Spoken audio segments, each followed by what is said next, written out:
할렐루야. 우리 옆에 분들과 서로 인사 나누시겠습니다. 하나님은 당신을 사랑하십니다. 당신이 있어서 참 행복합니다. 참 잘 오셨습니다. 할렐루야. 지난주에 이어서 계속해서 오늘 읽은 말씀을 가지고 화목한 교회를 위하여 라는 제목으로 말씀을 함께 나누고 하나님께서 우리가 깨닫게 하시는 은혜를 깨닫기를 원합니다.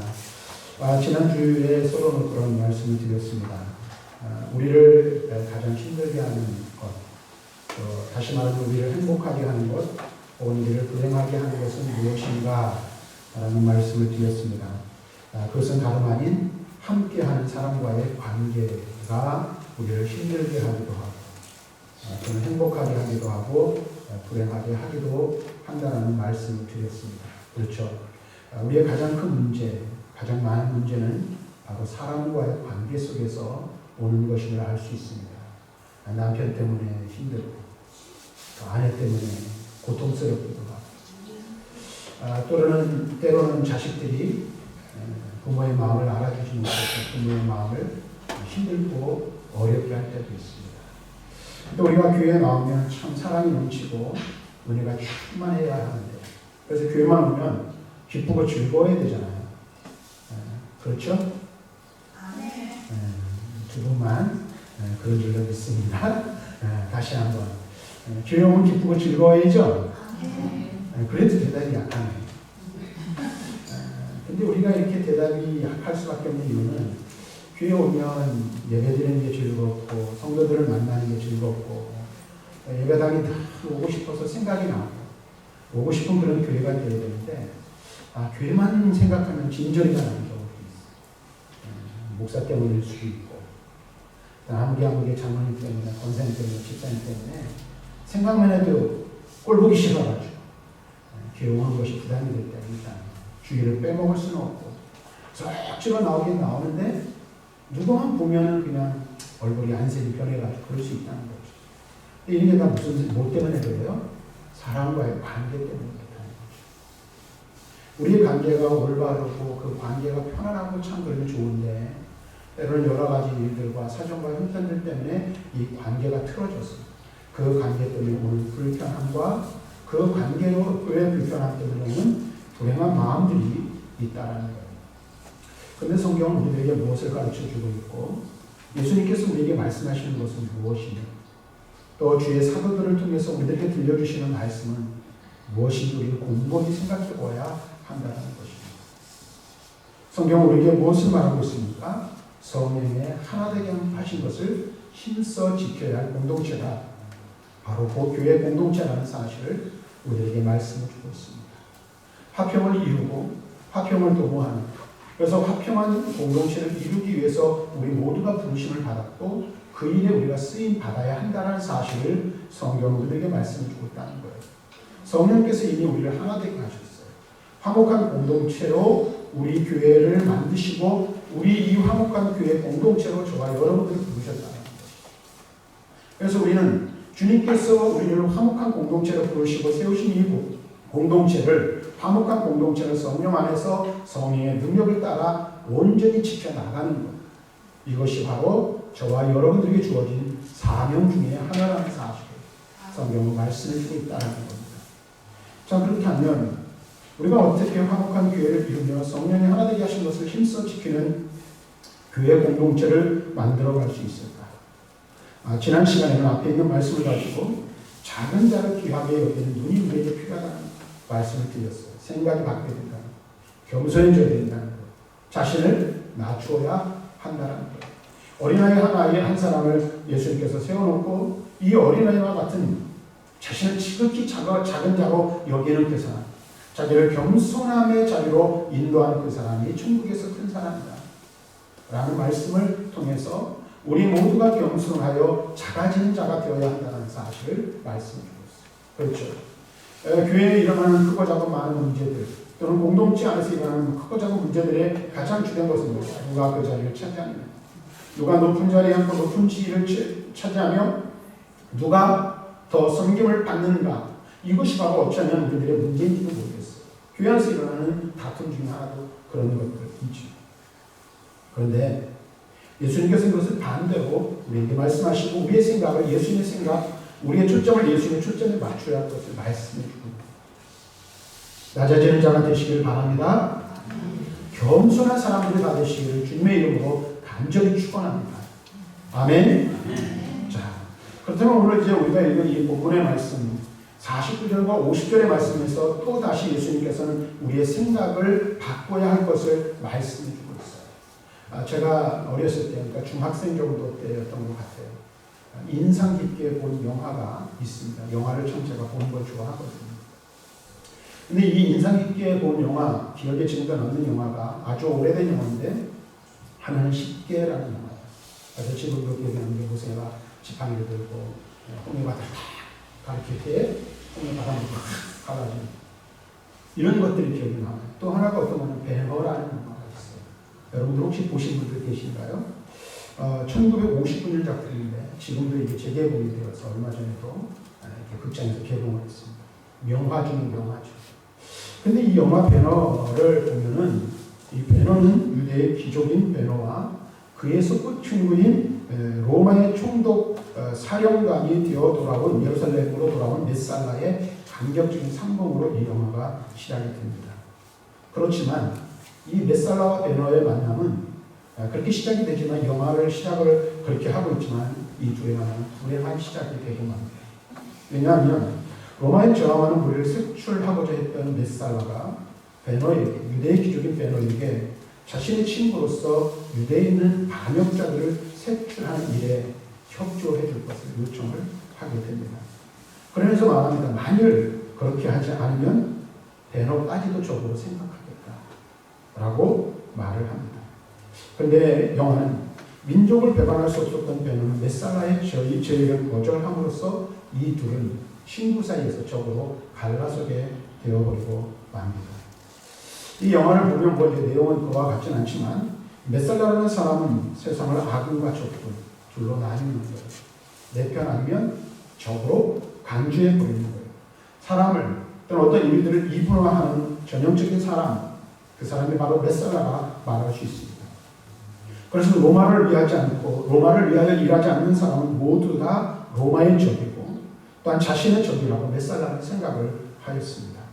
그리고 이러한 사건 때문에 그는 로마와 유대의 이 평화를 유지하기 위해 왔지만 그와 같은 생각을 가지고 있는 베너를 적으로 만들어버리고 만든 것이죠. 내용은 여러분들이 보시면 잘 알 거예요. 제가 왜 이런 이야기를 하냐면 오늘 우리가 두 절의 말씀을 읽었는데 오늘 본문의 말씀에 등장하고 있는 사도 요한이 바로 이와 같은 사고방식을 가지고 있지 않나 하는 생각을 하게 되는 것입니다. 오늘 말씀이 이런 거예요. 짧은 말씀이에요. 그런데 당시에 예수님께서 많은 기적을 행하시고 이적을 베푸셨어요. 병든 자를 일으키시고 죽은 자를 살리기도 하시는 일들을 하셨어요. 그랬더니 예수님 당시 어떤 사람들이 예수님을 따르지도 않는 사람들이 예수님의 이름을 사용하여 귀신을 쫓아내는 일이 있었던 것입니다. 이들은 예수님의 제자가 되지는 않았지만 예수님에 대한 호감을 가지고 있었으면 분명하다라는 것이죠. 왜? 그러니까 어떻게 예수의 이름으로 귀신을 쫓아내는 일을 하였어요. 그런데 바로 이런 사람들의 이야기를 들었던 요한이 이렇게 말합니다. 너희가 우리의 선생의 이름을 사용하려면 우리를 따르라. 그렇지 않으면 예수의 이름을 사용하지 마. 예수의 이름으로 귀신을 쫓아내는 일을 중단하라. 라고 요한은 그 하는 일을 금지시킬 것을 예수님께 요청하고 있는 것입니다. 요한이 그와 같은 시각은 한마디로 말하면 나를 따르지 않는 자 또는 나처럼 하지 않는 자 또는 나를 위하지 않는 모든 사람들은 누구라는 거예요? 나의 대적자라고 생각하였다는 거예요. 그와 같은 생각을 가지고 있었다는 거예요. 그런데 우리는 적지 않게 삶을 살아가면서 우리의 삶 속에서 요한과 같은 생각을 가지고 있는 사람들을 많이 보게 된다는 거예요. 어떤 면에서는 우리 자신이 요한과 같은 생각에 사로잡힌 바 되어서 사람들을 적 아니면 악으로 구분하면서 이분화시켜서 살아가고 있다는 거예요. 옹졸하고 배타적인 마음으로 나와 조금이라도 다릅니다. 혹은 나를 반대하는 사람을 어떻게 해요? 적으로 간주하여 오늘 잘못을 범하기 십상입니다. 그것이 바로 어쩌면 우리들의 모습이 아닌가 하는 생각을 해보게 된다라는 겁니다. 그래서 이런 마음들이 사실 누구에게나 조금씩 있어요.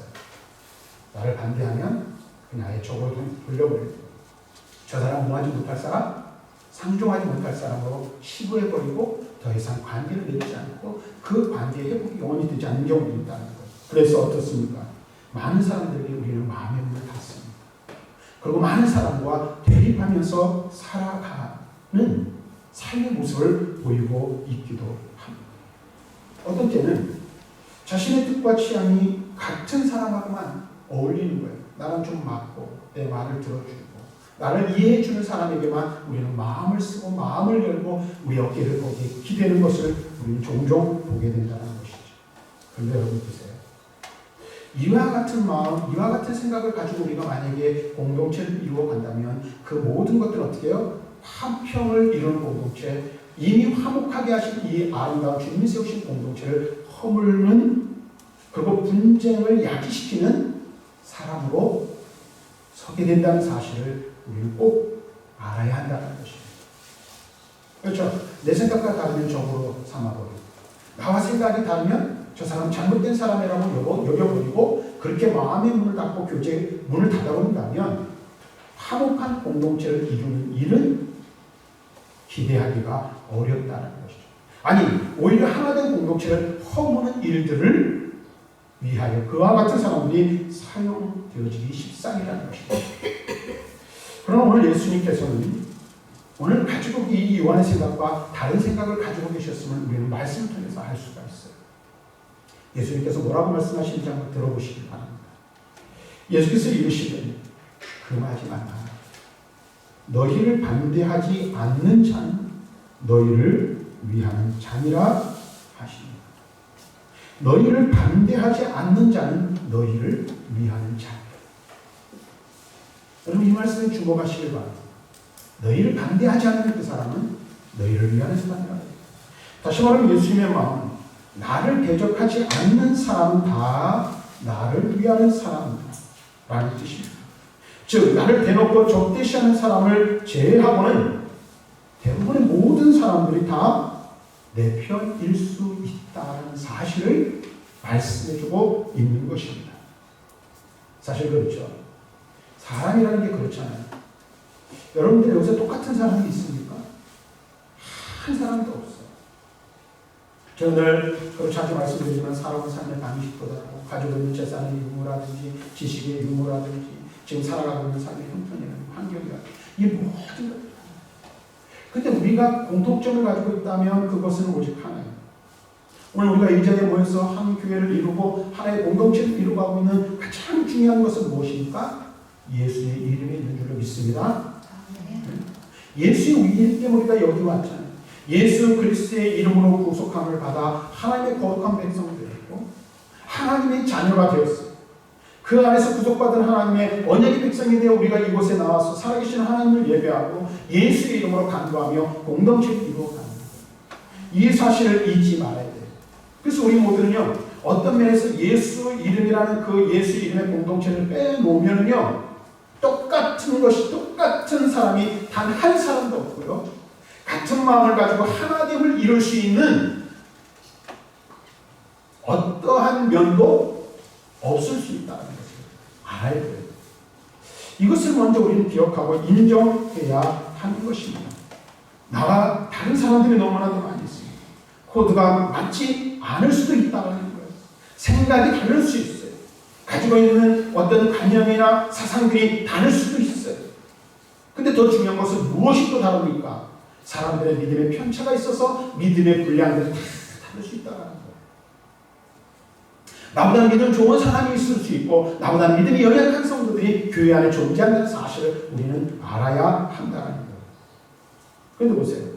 만약에 우리가 교회 공동체 안에서 사람들을 바라보고 함께 성도된 우리 성도들을 바라볼 때 요한의 시각을 가지고 만약에 교회 성도들을 바라본다면 어떨까요? 나를 100% 따르지 않는 사람, 내 생각에 전적으로 동의하지 않는 사람은 다 뭐예요? 적으로 생각할 수밖에 없는 거예요. 잘못된 거예요. 우리는 그런 우를 범할 적 너무나도 많이 있죠. 믿음이 분명히 다른데 내 믿음을 가지고 그것을 잣대로 삼아서 누군가를 평가할 때 그 기준에 맞지 않는 것을 그 사람을 정지하고 비난하죠. 그럴 때가 얼마나 많이 있어요. 여기서 있는 저조차도 마찬가지죠. 우리 모두 그럴 수 있다는 거예요. 이 요한의 시각이에요.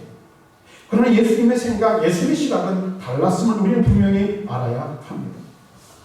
예수님의 시각에 의하면 나를 100% 반대하지 않는 사람은 다 내 편일 수 있다. 여러분 어떻습니까? 이 예수님의 마음을 가지고 주변을 돌아볼 수 있기를 바랍니다. 그러니 내 편 아닌 사람이 아무도 없습니다. 다 내 편이고 다 내 편이 될 수가 있습니다. 나의 기질과 생각이 많이 다른 아무개 집사입니다. 따지면 내 편일 수 있습니다. 그리고 또 여러분들 회의를 하다가 내 의견에 반대해 마음 상하게 했던 아무개 권사님도 내 편일 수 있다라는 거예요. 교회에 보니까 여러 종류의 사람이 있다 보니까 신앙 스타일도 다르잖아요. 그렇죠? 저희 어머니 이제 돌아가신 지가 오래됐는데 저희 어머니도 가장 좀 힘들었던 신앙생활하면서 힘들어졌던 하나가 뭐냐면 저희 어머니는 기도를 크게 하시는 거예요. 그리고 방언으로 막 기도하시는 걸 좋아하시는 분이셨어요. 근데 새벽 기도에 나가가지고 그냥 토해내시는 거죠. 그러면은 지나가고 조용히 하라. 그래서 시험을 볼 때가 많이 있었어요. 기도하는 스타일도 달라요. 신앙생활 스타일이 다 달라요. 그런데 그래도 내 편입니다.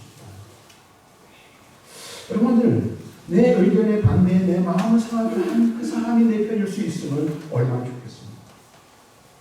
다시 말하면 예수님의 생각, 예수님의 시각, 예수님의 그 기준으로 바라보며 성도들을 바라보고 성도들을 대하면 내 편 아닌 사람이 아무도 없다라는 거예요. 다 내 편이라는 사실을 우리는 분명히 알아야 돼. 나의 편이라는 사실을 우리는 기억해야 한다는 것입니다. 이미 어떤 면에서는 우리 다 모두는 이렇게 표현하는 게 좀 뭐랄까 애기같이 보여들지만 다 한편입니다. 우리 모두는 왜 한편입니까? 예수 그리스도의 피로 하나님께서 우리를 뭐 하신 거예요? 찜하셨단 말이에요. 누구의 사람으로? 예수의 사람으로. 그러니까 예수 그리스도 안에서 우리 모두는 다 같은 편이라는 거예요. 이 생각, 이 마음을 가지고 성도를 대할 때에 화목하지 않을, 화평을 이루지 못할 성도들이 없다는 사실을 우리는 분명하게 기억해야 하는 것입니다. 만일 우리가 주님의 마음을 가지고 서로를 바라본다면 교회의 다툼과 분쟁이 생길 이유가 어디에 있겠습니까? 꽁할 마음으로 원수처럼 여기고 다시는 안 볼 것처럼 등을 돌리고 내 교제권 안에서 몰아낼 사람은 아무도 없음을 우리는 분명히 알아야 할 것입니다. 어떻게 하기만 하면 될까요? 예수님의 생각을 가지면 됩니다. 예수님의 마음을 가지고 서로를 바라보시만 하면 됩니다. 예수님의 마음으로 우리의 마음을 넓히고 우리 속에 있는 요한의 생각, 요한의 시선을 벗어버려야 할 것입니다. 예수님의 시선으로 서로를 바라보고 예수님의 생각을 가지고 서로를 대할 때에 이해하지 못할 일, 용납하지 못할 일이 없음을 우리는 분명하게 기억해야 할 것입니다. 그리고 우리가 서로가 서로에게 그러한 시선과 그런 생각을 가지고 서로를 대할 때 성령 안에서 하나 되게 하신 것을 힘써 지키는 아름다운 공동체를 이루어가게 될 줄 믿습니다. 사랑하는 성도 여러분, 무엇이 문제일까요? 바로 생각이 문제입니다. 그것도 우리의 편협된 생각, 고정된 관념들이 내 마음의 문을 닫아버리게 만들고 모든 사람을 적으로 돌려버리고 많은 일들이 얼마나 많은지 우리는 우리 자신을 돌아보고 우리 교회 공동체를 돌아보아야 할 것입니다. 우리가 붙들어야 할 마음, 우리가 소유해야 할 마음, 그 마음은 무엇입니까? 바로 주님의 마음이며 주님의 생각인 줄로 믿습니다. 우리의 생각을 주님의 생각으로 바꾸고 우리의 시선을 주님의 시선으로 바꾸고 모든 사람을 바라보실 수 있기를 바랍니다. 그러면 서로가 서로를 사랑해야 할 형제와 자매라는 사실을 우리는 분명하게 알게 될 것입니다. 바로 내 옆에 있는 그 사람, 그 사람이 나와 함께 교회 공동체를 이루는 한 형제의 자매라는 사실을 깨달을 때 우리는 사랑할 수밖에 없는 그러한 사람들이라는 사실을 분명하게 알아야 한다는 것입니다. 그래서 저와 여러분들이 주님의 마음, 주님의 생각을 가지고 서로 사랑하며 존중하는 믿음의 아름다운 공동체, 하나님이 기뻐하시는 교회를 이루어 나가는 우리 모두가 될 수 있기를 주님의 이름으로 간절히 축원합니다.